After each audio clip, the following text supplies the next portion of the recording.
Madame Yvon, députée de Joliette, vous le savez, qui a été une des grandes responsables de l'adoption de la loi québécoise de l'aide médicale à mourir. Madame Yvon, qu'est-ce que vous pensez de ce qu'on vient d'entendre? Bien, écoutez, je pense que ça dépasse l'entendement. Surtout pour un sujet aussi sensible, aussi important. On sait à quel point le Québec a été précurseur et d'ailleurs, Dr Robert le disait très bien, on était les premiers, mais non seulement on a été les premiers sur le fond des choses, mais nous sommes les seuls qui avons une loi sur l'ensemble de la fin de vie et qui a mis sur pied une commission spécifique sur la question de la reddition de comptes, qui reçoit toutes les déclarations, mais en ayant un souci pour préserver la vie privée des patients, des médecins. Alors, on est à l'avant-garde. Et là, c'est comme si le fédéral ne reconnaît pas ça, s'ingère dans notre champ de compétences et nous demande de faire quelque chose qui, en fait, serait moins bien fait.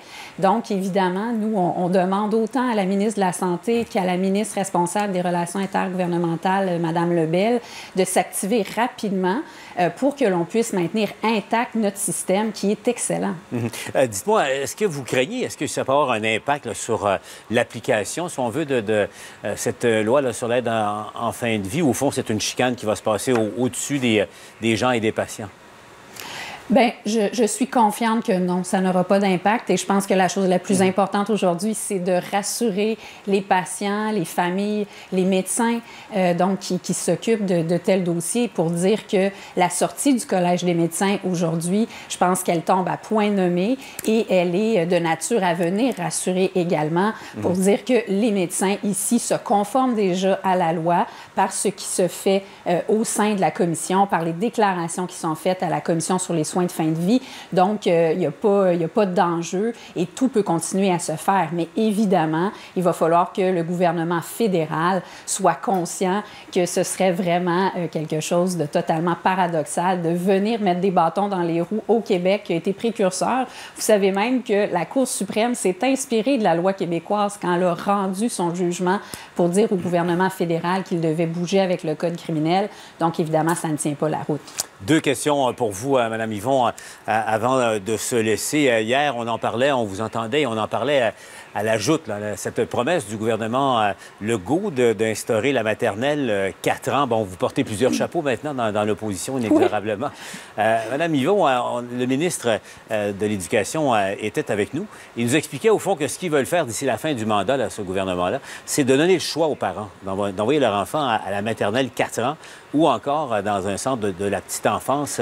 Comment être contre cette idée-là, alors que c'est les parents qui auront le loisir de décider ce qui viendra de leur enfant? Bien, d'abord, c'est un premier pas parce que pendant la campagne électorale, vous vous en souviendrez sans doute, c'était une promesse de rendre obligatoire la maternelle 4 ans pour tous les enfants. Donc, évidemment, plus de flexibilité, c'est quelque chose qui est bienvenu. Et nous, vraiment, ce que l'on souhaite, c'est ce qu'il y a de mieux pour les enfants. Mais il faut garder à l'esprit qu'on a au Québec les centres de la petite enfance. Donc, quand on nous dit qu'on veut importer le modèle ontarien des maternelles 4 ans, c'est faire abstraction de ce qu'on a fait au Québec. Encore une fois, on a été précurseurs avec nos centres de la petite enfance, alors que l'Ontario n'a rien à cet égard-là. Et vous savez, nos centres de la petite enfance, ils peuvent tout à fait faire ce dépistage ou ce qu'on appelle souvent de l'intervention précoce, du suivi pour le développement des enfants, si on fait les passerelles avec les CLSC, comme ce qui pourrait être fait dans le milieu scolaire. Il y a déjà des exemples de ça qui existent dans différentes régions du Québec avec les centres de la petite enfance. Donc, et pourquoi pas miser sur ce joyau-là qu'on a déjà? Parce que, de surcroît, les enfants ne sont pas là qu'à 4 ans. Ils sont là à 1 an, à 2 ans, à 3 ans. Et Dr Carman, je l'entendais pendant la campagne électorale, il disait justement que son programme s'applique aux enfants de 3 ans. Mais là, on ne mettra pas les enfants de 3 ans en maternelle. Donc, la logique, elle ne tient pas la route. Alors qu'on a les centres de la petite enfance avec des gens formés qui voient au développement de nos tout-petits, qui peuvent alerter et pour lesquels il peut y avoir des passerelles avec les spécialistes, tout autant que si on mettait une maternelle 4 ans. Donc, pour nous, il faut miser sur ce qu'on a déjà et voir au développement de place dans les centres de la petite enfance. Bon, cela étant éclairci, avant de vous laisser, Mme Yvon, hier soir, on était au lancement de la biographie du livre sur Jean Lapierre et devinez quoi, il y avait pas mal mal de politiciens actuels et anciens sur place. Et puis, devinez quoi? On a parlé de vous un peu, puis on a parlé de la course au leadership au Parti québécois. Madame Yvon, d'abord, est-ce que vous souhaitez que votre parti se désigne un chef dans un horizon court ou moyen? Est-ce que dans 1 an, dans 2 ans, ou ça presse dans quelques mois? Quelle est votre réflexion là-dessus?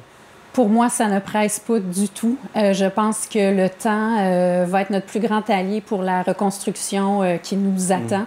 Et je pense qu'on ne doit pas être sur le qui en ce moment, on doit être sur le quoi, on doit être sur le comment dans cette reconstruction-là qu'on doit faire. Alors, je pense que ce serait une très mauvaise idée de se précipiter dans une course au leadership à ce moment-ci. Donc, pas avant 1 an, 2 ans peut-être? Oui, c'est ça. C'est l'horizon que vous avez déjà entendu Pascal Bérubé évoquer. C'est des discussions qui sont à venir avec les instances du parti. On a une réunion dans 2 semaines pour faire vraiment le bilan là, de la dernière campagne électorale. Donc, on est encore à regarder tout ça. Et pour la suite, je pense qu'il y a un consensus très largement partagé que le temps est un allié et qu'il va falloir se donner le temps de bien faire les choses parce qu'on a un peu de travail devant nous. On a beaucoup d'énergie pour l'abattre, mais on est conscient qu'on a beaucoup de travail devant nous. Il y a ceux qui disent, ceux et celles qui disent, cette fois-ci, il faut que Mme Yvon y aille. Qu'est-ce que vous dites? Je dis que Mme Yvon, comme l'ensemble du processus, doit avoir du temps. Donc, si je vous dis qu'on n'est pas devant le qui en ce moment, ça m'implique également. Je pense qu'il faut se donner le temps pour voir ce que vont être les meilleures décisions à prendre. Et en ce moment, les meilleures décisions ne concernent pas le qui, mais concernent le quoi et le comment. Alors, c'est un rendez-vous pour plus tard. Mais je vous remercie de votre intérêt. Ça me flatte beaucoup. C'est un rendez-vous pour plus tard, Mme Yvon. Merci d'avoir été avec nous. À 100%. Au revoir.